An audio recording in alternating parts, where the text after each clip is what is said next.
Fala pessoal, hoje vamos falar sobre esse super fungo que está sendo divulgado, que foi encontrado em Pernambuco, mas já foi reportado algumas vezes no Brasil, mas que tem passado a ser reportado mais vezes desde que foi descoberto no Japão em 2009. E o nome desse fungo chama Candida auris, que é do mesmo gênero, né, da Cândida. Vocês já devem ter ouvido falar talvez da Candida albicans, que causa candidíase, né, uma doença que talvez seja comum, você já ouviu falar dela. Qual que é o problema dessa Candida auris? É a taxa de mortalidade, pessoal, porque ela tem uma taxa de mortalidade em torno de 30 a 60%, justamente porque é muito difícil de tratar. Então vamos entender um pouco sobre ela, vou destrinchar um pouco o que a gente precisa saber, e normalmente eu sou uma pessoa positiva em relação a essas coisas que vêm da mídia, mas em relação a esse fungo, na verdade, eu tenho uma visão que eu não sei nem estimar o risco que existe em relação a essa doença, porque na minha opinião, eu vou demonstrar aqui para vocês, provavelmente não existe a quantidade de reportes, não se está se identificando tanto e reportando tanto como deveria. E como eu falei para vocês, eles vem aumentando o número de casos, e normalmente esse tipo de Candida está associado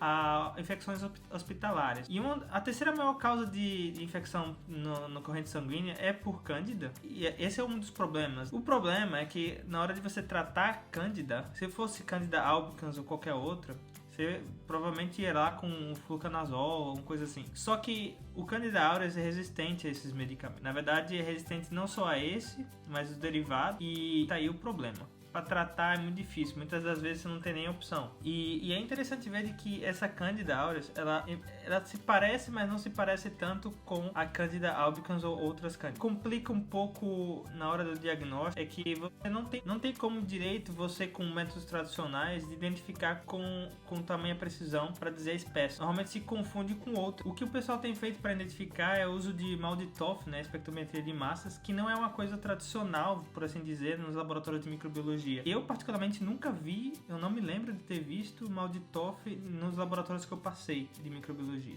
Mas a outra opção que você tem para identificar com precisão seria fazendo uma biologia molecular, ou no caso amplificando a sequência do DNA e sequenciando, né, ou não sequenciando, tem um outro método também, mas usando de mecanismos moleculares de amplificação do DNA para você conseguir identificar justamente essa sequência que é da Candida auris. Só que também não é todo laboratório que faz biologia molecular para detecção de micro-organismos. E tá aí o problema que eu falei no começo do vídeo, de que o fato de que os laboratórios de microbiologia não estão equipados para ter esse tipo de estrutura para identificar a Candida auris, possivelmente os casos reportados que a gente está vendo, na verdade, não estão chegando no que pode ser o número de casos reais. E é por isso que eu não consigo estimar o risco, né? E eu não consigo nem ser otimista nem pessimista. Na verdade, eu tendo a ser um pouquinho mais pessimista nesse assunto. E o que a gente sabe de tratamento, né? Talvez vocês tenham visto em algumas reportagens que alguns dos pacientes não foram tratados após ser identificados. O que acontece é que às vezes você pega a amostra e você vê que positivou para Candida auris, mas o paciente não tem nenhuma infecção ativa, não tem nenhuma relevância clínica para ele. A guideline, né, o que se pede é que não se trate até que tenha uma infecção ativa ou sintomática, etc e tal. Se caso venha a ter a infecção ativa, talvez não seja indicado nem tratar com o fluconazol. Nos Estados Unidos, o pessoal demonstrou que a Candida auris tem uma susceptibilidade para ser tratada por echinocândidas, o que pode ser uma opção, usar qualquer coisa da mesma classe de droga. Mas é isso, pessoal.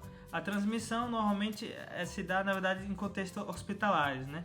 Coisa de cirurgia, catéter. Por isso que é muito importante fazer duas coisas agora, né? Fazer uma esterilização muito boa, a higienização do ambiente hospitalar. Além de tudo isso, seja interessante para o laboratório de microbiologia começarem a investigar a Candida auris, estabelecer protocolos para identificar isso. E caso você venha identificar, reportar para o LACEN, Anvisa, né, órgãos regulatórios precisam ser reportados. E talvez até considerar fazer uma análise retrospectiva daqueles pacientes que foram detectados com Candida.